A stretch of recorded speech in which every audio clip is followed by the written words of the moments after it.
మన ప్రభువు రక్షకుడు అయిన యేసుక్రీస్తు ప్రభువారి నామమున నా ప్రియ సహోదరి సహోదరులకు వందనాలు తెలియజేస్తున్నాను.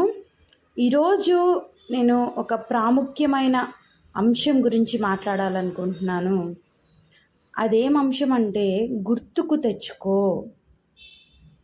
ఏంటి సిస్టర్, ఏం గుర్తుకు తెచ్చుకోమంటున్నారు? ఏం గుర్తుకు తెచ్చుకోవాలి? అసలు మీ ఉద్దేశం ఏంటి ఈ పదం వాడటంలో అని చాలామందికి అనుమానం రావచ్చు. కానీ ఈ గుర్తు తెచ్చుకోవటం అనేది మన విశ్వాసాన్ని చాలా కాపాడుతుంది. ఒక క్రైస్తవ విశ్వాసిగా మన విశ్వాసాన్ని మెరుగుపరుస్తుంది.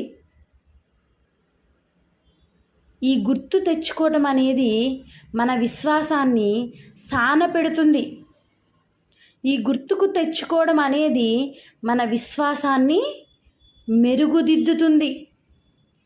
మన విశ్వాస పరిణామం ఎక్కడా తగ్గకుండా కాపాడుతుంది. మరి ఏం గుర్తుకు తెచ్చుకోవాలి? ఏం గుర్తుకు తెచ్చుకుంటే ఇలా జరుగుతుంది అని అన్నప్పుడు, ఒక మానవునిగా మనం ఒక్కొక్కసారి విశ్వాసంలో పడిపోతూ ఉంటాం. ప్రభువా, నాకేంటి పరిస్థితి? ఇలాంటి పరిస్థితి ఎందుకు అనుమతించావు? ఒక్కొక్కసారి నా వల్ల కావడం లేదు ప్రభువా, నేను ఈ పరిస్థితిని, ఈ శోధనను తట్టుకోలేకపోతున్నాను, నువ్వు నాకేం చేసావయ్యా? ఇట్లా చాలా ప్రశ్నలు మనము విశ్వాసంలో పడిపోయినప్పుడు అడుగుతూ ఉంటాం. చాలామంది అయితే ఆ విశ్వాసంలో పడినప్పుడు లేవడానికి కూడా చాలా సమయం తీసుకుంటారు. కానీ దేవుని వాక్యం ఏం చెప్తుందంటే, నీతిమంతులు 7 మార్లు పడినను తిరిగి లేస్తాడట.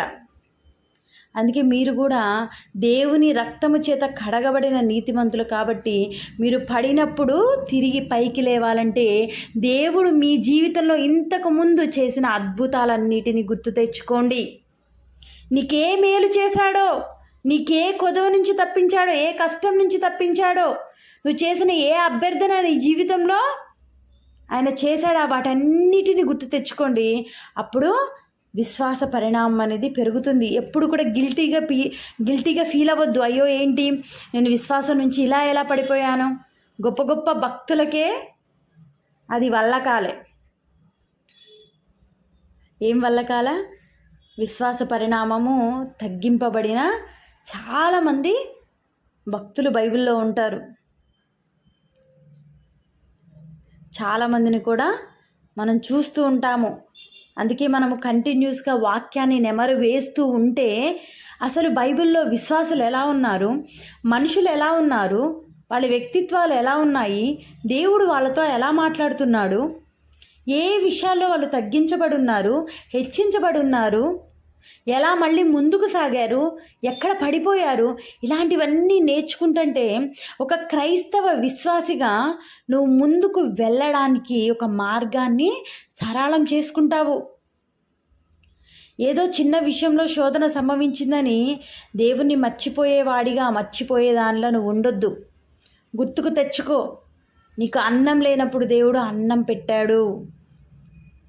నువ్వు అప్పులో ఊబిలో కూరుకుపోయినప్పుడు నువ్వు బయటికి తీసుకొచ్చాడు. నాకే జాబ్ లేదయ్యా అని నువ్వు మొరపెట్టినప్పుడు నీకు మంచి జాబ్ ఇచ్చాడు. గర్భఫలం లేదయ్యా అని మొరపెట్టినప్పుడు గొప్ప కుమారునిచ్చాడు, కుమార్తెనిచ్చాడు. మంచి భర్తనిచ్చాడు, మంచి భార్యనిచ్చాడు, మంచి సంతానాన్ని ఇచ్చాడు, నిన్ను ఆశీర్వదించాడు. మరి చిన్న చిన్న శోధనలు వచ్చాయని నువ్వు పడిపోతే ఎలా? అందుకే ఈరోజు నేనేం చెప్తున్నానంటే, నీకు ఎప్పుడైనా శోధన నువ్వు తట్టుకోలేక వచ్చినప్పుడు, నువ్వు పడిపోయిన స్థితిలో ఉన్నప్పుడు ఒక్కసారి వెనక్కి తిరిగి దేవుడు చేసిన మేళ్ళన్నిటినీ జ్ఞాపకం చేసుకొని కృతజ్ఞతాస్తుతులు చెల్లించటం మొదలుపెట్టు.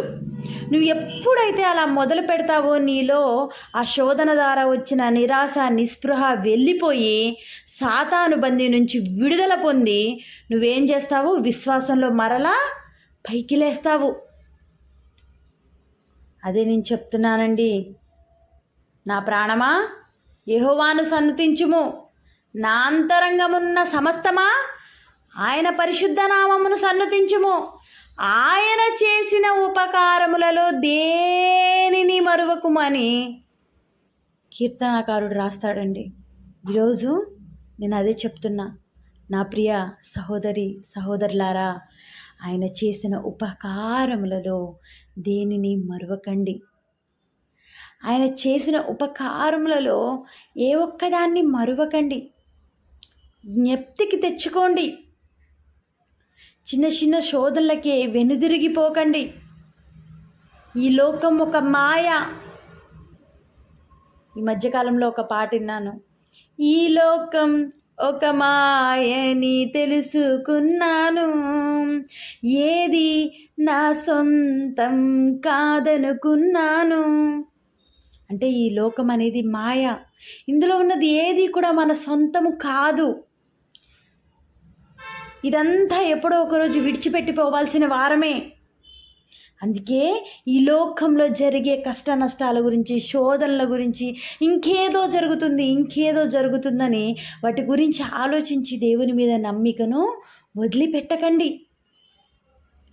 మీరు బైబిల్లోని లోతులను గ్రహించగలిగితే, బైబిల్లోని సేవకుల మనసులను, వారు నడిచే విధానాన్ని, వారు దేవుడితో కలిగి ఉన్న అటాచ్మెంట్స్ని మీరు సరిగ్గా గమనించగలిగితే, ధ్యానించగలిగితే, ఒక క్రైస్తవ విశ్వాసిగా మీ జీవిత పయనం ఎంత బాగా మీరు మొదలు పెట్టగలరో, ముగించగలరో అనేది తెలుస్తుంది. నా ప్రియ సహోదరి సహోదరుడా, ఆయన చేసిన ఉపకారములలో దేనిని మరొకము. ఒకప్పుడు నీకు ఒక్క పూట తినడానికి కూడా లేదు, కానీ ఈరోజు 3 పూటలా ప్రశాంతంగా తింటున్నావు. ఒకప్పుడు కట్టుకోవడానికి బట్ట లేదు, కానీ ఈరోజు దర్జాగా బట్టలు కొనుక్కుంటున్నావు. ఒకప్పుడు వేసుకోవడానికి చెప్పులు లేవు, కానీ ఈరోజు 10 జతల చెప్పులు ఉన్నాయి నీకు. బట్ ఇదంతా ఆశీర్వాదమే. కానీ నేనేమంటున్నానంటే, విశ్వాస పరిణామం పెంచుకొని విశ్వాసపు ఆశీర్వాదాన్ని కూడా నువ్వు పెంచుకో. అందుకే గతంలో దేవుడు చేసిన మేళ్ళన్నిటినీ జ్ఞప్తికి తెచ్చుకో, గుర్తు తెచ్చుకో. అప్పుడు నీ విశ్వాసము అంచెలంచెలుగా ఎదుగుతుంది. ఇప్పుడు నీకు ఒక పని జరగాలి, అవిశ్వాసపు ఛాయలు అలమటించాయి. నువ్వేం చేస్తావు? ఫలానా రోజున ఫలానా టైంలో నేను ఆ పని అనుకున్నప్పుడు దేవుడు చేశాడు కాబట్టి ఖచ్చితంగా ఈ పని కూడా చేస్తాడు. నేను ఎందుకు అవిశ్వాసంగా ఉండాలి? ఇప్పుడు ఈ పని ఖచ్చితంగా దేవుడికి అప్పచెప్తా, దేవుడు చేస్తాడు. నేను ఫలానా రోజున ఫలానా పని దేవుడికి అప్పచెప్పినప్పుడు ఆయన ఖచ్చితంగా ఆ పని ఉన్నట్టు చేసి పర్ఫెక్ట్గా, నాకంటే పర్ఫెక్ట్గా చేశాడు.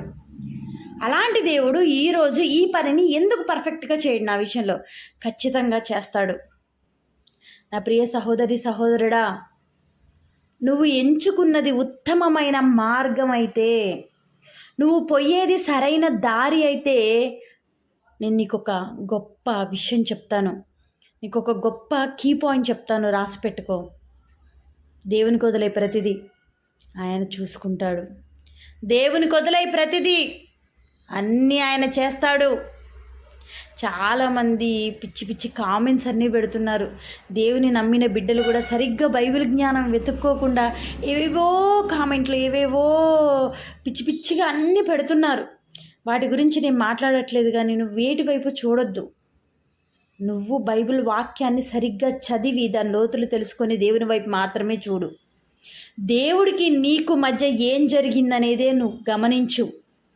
చుట్టుపక్కల మాత్రం చూడకు. గుర్తుకు తెచ్చుకో, దేవుడు పలాంది చేశాడు, ఇప్పుడు కూడా చేస్తాడు. గుర్తుకు తెచ్చుకొని దేవునిలో ముందుకు కొనసాగు. ప్రార్థన చేసుకుందాం. ప్రభువా యేసయ్యా, ఈ వాక్యం వింటున్న ప్రతి ఒక్క సహోదరిని జ్ఞాపకం చేసుకోండి అయ్యా.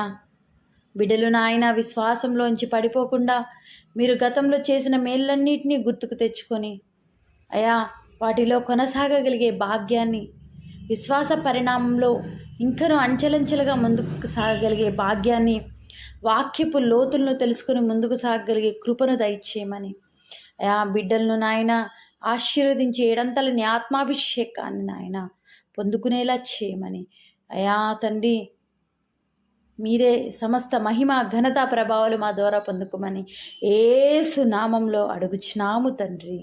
ఆమేన్.